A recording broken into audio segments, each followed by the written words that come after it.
Afternoon students. मैं Gita Bhati भजनपाल Bhati online classes में आपका स्वागत है। 5th चैप्टर चला है हमारा। 5th चैप्टर में अभी तक हमने पढ़ी थी व्यवसाय की उभरती हुई प्रणालियाँ, मतलब कि जो हमारा चैप्टर का नाम है व्यवसाय की उभरती हुई प्रणालियाँ। इसमें हमने अभी तक पढ़ा था, इसमें इंट्रो पढ़ा था इसका, ई बिजनेस क्या होता है, ई बिजनेस के लाभ, ठीक है, और ई बिजनेस के क्षेत्र। उसके बाद में हमने पढ़ी थी ई बिजनेस की सीमाएं। ई बिजनेस की सीमाएं क्या क्या? व्यक्तिगत नहीं होना, उत्पाद की उपलब्धता, तकनीक का ज्ञान, सौदे में जोखिम, विरोध, ये हमारी ई बिजनेस की सीमाओं के अंतर्गत हमने पढ़ा था। फिर उसके बाद में हमने डिफरेंसेस पढ़े थे, परंपरागत व्यवसाय व ई व्यवसाय में अंतर। परंपरागत व्यवसाय जो हमारा पिछले व्यवसाय किया जाता, पहले व्यवसाय किया जाता था। ई व्यवसाय जो ई व्यवसाय किया जा रहा है, इलेक्ट्रॉनिक व्यवसाय किया जा रहा है। डिफरेंसेस पढ़ लिए थे। फिर हमने उसके बाद पढ़ी थी कल ऑनलाइन सौदे की प्रक्रिया। ऑनलाइन सौदे की प्रक्रिया में कंप्यूटर हार्डवेयर के बारे में पढ़ा था कि हमें एक उच्च गुणवत्ता वाला कंप्यूटर हार्डवेयर होना चाहिए जिसमें कि हम अपने डाटा को सेव करके रख सकें। तकनीकी कर्मचारी होने चाहिए ताकि जो हमारा बिजनेस है अच्छा चल सके। अगर हमारा कर्मचारी को तकनीकी ज्ञान नहीं होगा तो वो बिजनेस को नहीं चला पाएगा।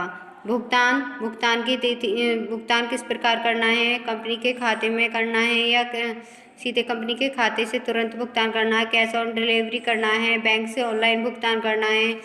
तो ये कंपनी के भुगतान की विधि थी। वेबसाइट बनाती है कंपनी अपनी, जिस पे अपने प्रोडक्ट को डालती है। संप्रेषण यंत्रों का प्रयोग करती है, जैसे टेलीफोन, मोबाइल, जिससे कि ग्राहकों की कॉल जिस पर ग्राहकों की कॉल ली जाती हैं और उनका समाधान किया जाता है। फिर उसके बाद में हमने पढ़ा था जो हमारा क्रेता भी, ये तो हमारी कंपनी थी। कंपनी किस प्रकार अपना व्यवसाय करती है ऑनलाइन। अब क्रेता किस प्रकार अपना ऑर्डर करता है, पहले पंजीकरण करता है, ठीक है, जो हमारी पंजीकरण वेबसाइट होती है उससे सामान क्रय करता है, उस पर उसे अपना खाता खोलना होता है तथा शॉपिंग कार्ड के लिए अपना पासवर्ड लेना होता है। जिसे आप शॉपिंग कर रहा हो उसके लिए एक पासवर्ड लेना होता है। ऑर्डर करता है वो, ठीक है। भुगतान की प्रणाली, cash on delivery, net banking transfer, credit एवं डेबिट कार्ड, डिजिटल कैश, इनके माध्यम से वो भुगतान करता है। आज जो हमने पढ़ने वाले हैं व्यावसायिक सौदे में सुरक्षा। व्यावसायिक जो हम सौदा करते हैं, ठीक है, व्यावसायिक जो सौदा लेन देन करते हैं तो उसमें हमें क्या क्या सुरक्षा बरतनी चाहिए, क्योंकि ऐसा होता है इलेक्ट्रॉनिक व्यवसाय जितना हमें सरल लगता है इतना सरल होता नहीं है। इसमें काफ़ी सावधानियां बरतनी पड़ती हैं, काफ़ी सुरक्षा से हमें कार्य करना पड़ता है। जैसे कोई सूचना का गलत इस्तेमाल हो जाए, आपकी वस्तु जो आपकी वेबसाइट है वो हैकिंग हो जाए, उस संदेश को रोका जाता है। क्रेडिट कार्ड की जानकारी की चोरी हो जाना, तो ये क्या है, हमारी सुरक्षा बढ़ती जाती है। सबसे पहले पढ़ते हैं हम सौदे संबंधी जोखिम।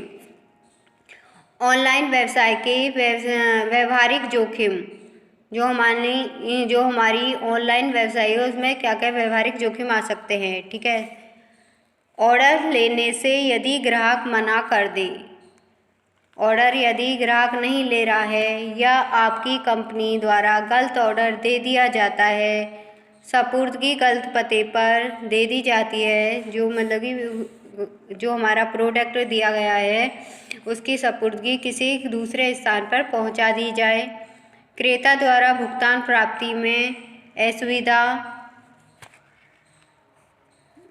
गलत भुगतान हो जाना। इस समस्या से निपटने के लिए क्रेडिट कार्ड की संख्या की सत्यता की जांच होनी चाहिए। जो हमारी कंपनी है वह पहले उसे यह सत्यता कर लेनी चाहिए कि क्रेडिट कार्ड की संख्या ठीक है या नहीं।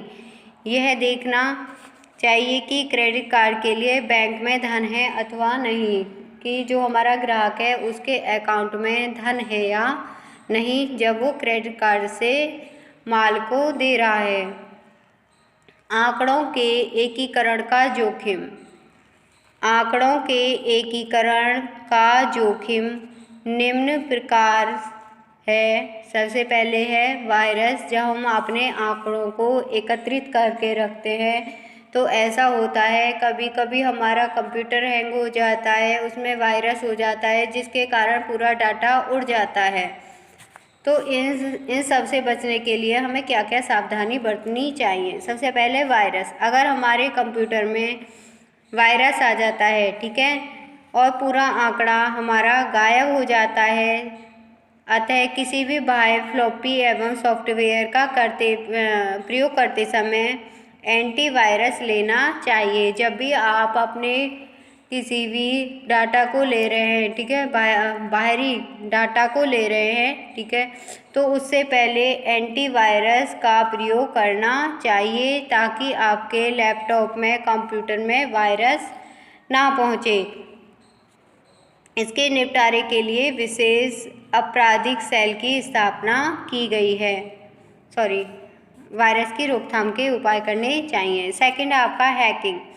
हैकिंग क्या होता है? जब आपके डाटा को कोई और हैक कर लेता है। हैकर क्या होते हैं? आपके डाटा को हैक कर लेते हैं। यह ग्राहकों की जानकारी को चुरा लेते हैं तथा भुगतान प्रणाली को हानि पहुंचाते हैं। जो भुगतान की प्रणाली है उसे भी हानि पहुंचाते हैं।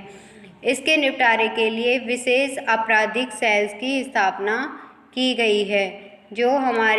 इससे निपटने के लिए विशेष आपराधिक सेल की स्थापना की गई है। डिजिटल हस्ताक्षर। कंपनी अपने प्रमाणीकरण प्राधिकारी के द्वारा, जो हमारी कंपनी होती है उसका जो प्राधिकारी होता है, प्रमाणीकरण अधिकारी होता है, उसका क्रेडिट डिजिटल प्रमाण पत्र जारी कर लिया जाता है। क्रेडिट डिजिटल प्रमाण पत्र जारी कर दिया जाता है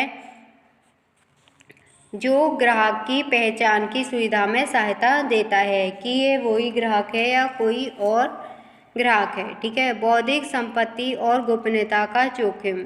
जो हमारी बौद्धिक संपत्ति होती है उसका जो हमारे आंकड़े, बौद्धिक संपत्ति मतलब कि जो हमारी बौद्धिक संपत्ति हो खुली दिखती रहती है, उसकी प्रतिलिपि लेना अत्यंत सरल है। जो हमारी खुली संपत्ति होती है उसकी प्रतिलिपि कोई भी ले सकता है। इस आंकड़े को किसी भी साइट पर भेज सकता है। जो उसने प्रतिलिपि ली है, ठीक है, जो हमारे खुले आंकड़े हैं उनकी प्रतिलिपि कोई भी ले सकता है और उसे लेकर किसी और वेबसाइट पर डाल सकता है, ठीक है। इस प्रकार से ग्राहक के मोबाइल नंबर चुराकर उन पर अपनी जानकारी भी दे सकता है। ग्राहकों के मोबाइल नंबर भी चोरी हो जाते हैं और उस पर जानकारी दे देते हैं तथा ग्राहक को ग्रेसित कर सकते हैं। तो इसके समाधान के लिए इसकी सुरक्षा किस प्रकार कर सकते हैं हम? भेजी जाने वाली एवं प्राप्त होने वाली जानकारी कोड में भेजनी चाहिए, ठीक है, कोड नंबर में भेजनी चाहिए ताकि उसका कोई गलत यूज़ न करे और आपको पता चल जाए कि ये कोड भाषा जो प्रयोग की गई है वो वाली नहीं है, हमारी जो कोड भाषा है साइट की वो अलग है। डिजिटल हस्ताक्षर, जिसे हम डिजिटल आई भी कहते हैं, का प्रयोग करना चाहिए। तो हमारे जो डिजिटल आई का प्रयोग करना चाहिए, डिजिटल हस्ताक्षरों का कुंजी का प्रयोग करना चाहिए। कुंजी का भी प्रयोग करना चाहिए। कुंजी मतलब पासवर्ड का प्रयोग करना चाहिए जब भी आप अपने साइट पर अपना प्रोडक्ट डाल रहे हो, ठीक है। तो ये थी आपकी व्यापारिक सौदे की सुरक्षा। व्यापारिक सौदा करते समय क्या क्या सुरक्षा रखनी चाहिए। ओके, कल आपको मैं बाह्यकरण की अवधारणा पढ़ाऊँगी, ठीक है, बिजनेस प्रोसेस बाह्यकरण, ठीक। Okay, thank